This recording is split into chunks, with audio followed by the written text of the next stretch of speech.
पिछले कुछ साल में चीन ने भारत के साथ संबंधों को इतना खराब कर लिया है कि अब भारत चीन पर रत्ती भर भी विश्वास नहीं करता। भारत चीन को हमेशा शक की नजर से देखता है और क्यों न देखे, चीन ने भारत को धोखे ही ऐसे दिए हैं कि अपने ही देश के लोगों की मौजूदा सरकार के खिलाफ मुंह खुलने लगे हैं, जबकि पता तो सिर्फ भारत सरकार को है कि उसने किस तरह से चीन की हेकड़ी निकालने में सफलता हासिल की है। और सफलता हासिल की है तो इस हद तक कि अब तो चीन भारत की तारीफ कर कर नहीं थक रहा। अभी हाल ही में मॉस्को दौरे पर गए विदेश मंत्री एस जयशंकर ने जिस तरह से रूस से तेल खरीदना जारी रखने को लेकर अपना कड़ा रुख दिखाया था, उसके बाद से तो चीन ऐसे दिखा रहा है जैसे भारत का जबरा फैन हो गया है। जयशंकर के बयान की तारीफ ग्लोबल टाइम्स के पत्रकार हु शिजिन ने कर डाली, जिसमें उन्होंने भारत को स्वतंत्र कूटनीति वाला देश बताया। ये भी उम्मीद जताई कि भारत का व्यापक अंतर्राष्ट्रीय प्रभाव अमेरिका को छोड़कर कई पश्चिमी देशों से आगे निकल जाएगा। अब चीन चाहे कहे कुछ भी ले, अब उसे ये बात समझनी होगी कि भारत अब कम से कम उसकी मीठी मीठी बातों में तो आने वाला नहीं है। चीन चाहे तो भी अब भारत को अपने काबू में कभी नहीं कर पाएगा, क्योंकि भारत में अब नरेंद्र मोदी की सरकार है जो किसी से डरती नहीं, बल्कि जरूरत पड़ने पर डरा जरूर देती है। जैसे दे दिया ना, विदेश मंत्री एस जयशंकर ने अपने पड़ोसी देशों को कड़ा संदेश जता दिया कि भारत को अब बहलाना आसान नहीं होगा। आतंकवाद पर भारत का रुख हमेशा साफ रहेगा, वही रुख कि आतंकवाद और बातचीत दोनों साथ साथ नहीं चल सकते। नई दिल्ली में गुरुवार को आयोजित एक कार्यक्रम में विदेश मंत्री डॉक्टर एस जयशंकर ने कहा, पाकिस्तान के प्रति सरकार का मत जनता की अपेक्षाओं से अलग नहीं है। मैं महसूस करता हूं कि देश की जनता पाकिस्तान के साथ अच्छे संबंध चाहती है, लेकिन एक अच्छा पड़ोसी आतंकवाद नहीं फैलाता।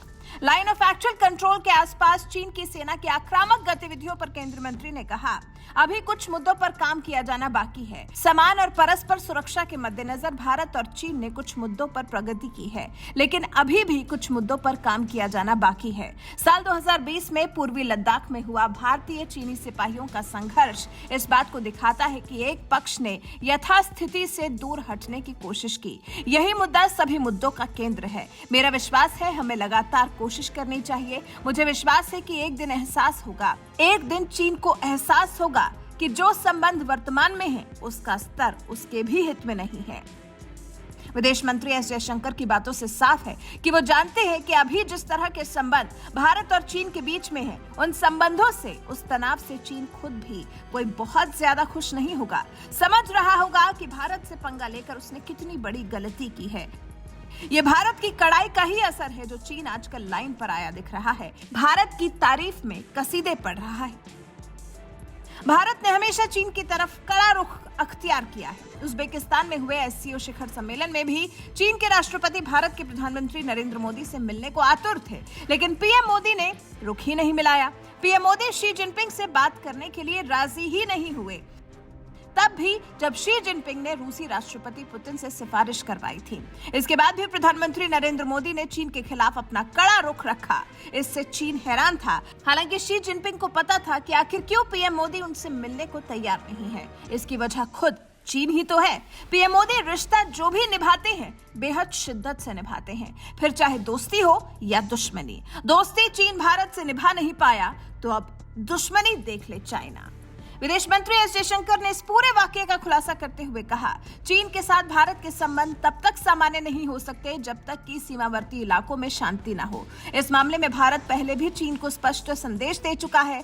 मैं कह रहा हूं कि जब तक सीमावर्ती क्षेत्रों में शांति का माहौल नहीं होगा, जब तक समझौतों का पालन नहीं किया जाता है और यथास्थिति को बदलने के एक तरफा प्रयास पर रोक नहीं लगती है, तब तक भारत चीन के संबंध सामान्य नहीं हो सकते।